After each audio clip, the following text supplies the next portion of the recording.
chào mọi người. Hôm nay mình sẽ cùng giới thiệu cho các bạn thêm một cái bàn phím nữa.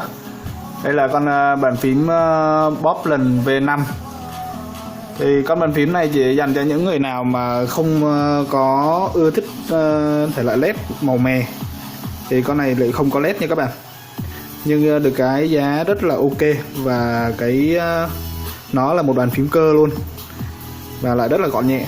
Các bạn thấy cái thể thiết kế của nó rất là gọn, không có gì thừa ra chút nào, có thể mang đi ở rất là nhiều nơi.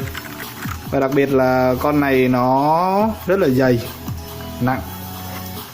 Ở trên nó sẽ có một cái lớp, có một bề mặt kim loại ở trên này, nó đã sơn lên một cái lớp chống rỉ rồi, nên các bạn có thể nhìn thấy là nó sẽ là màu trắng đục.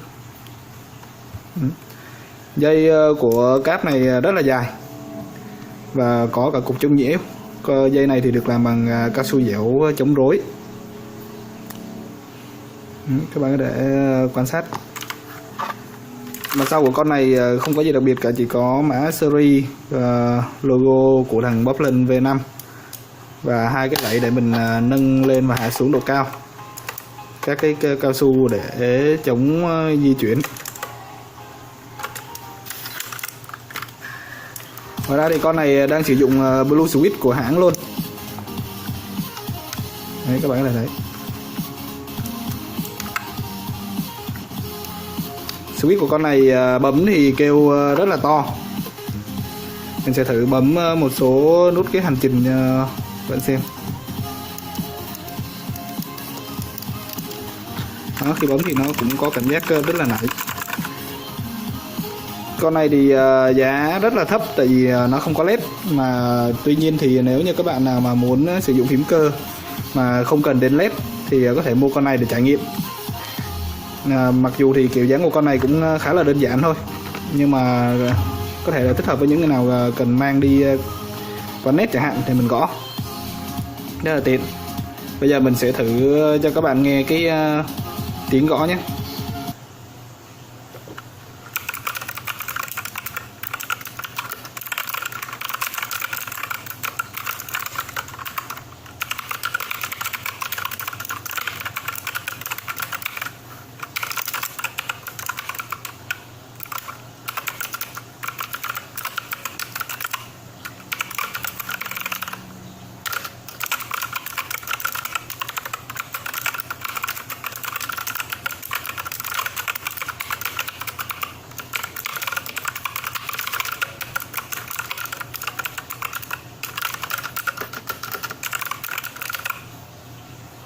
Các bạn có thể thấy là tiếng gõ rất là to.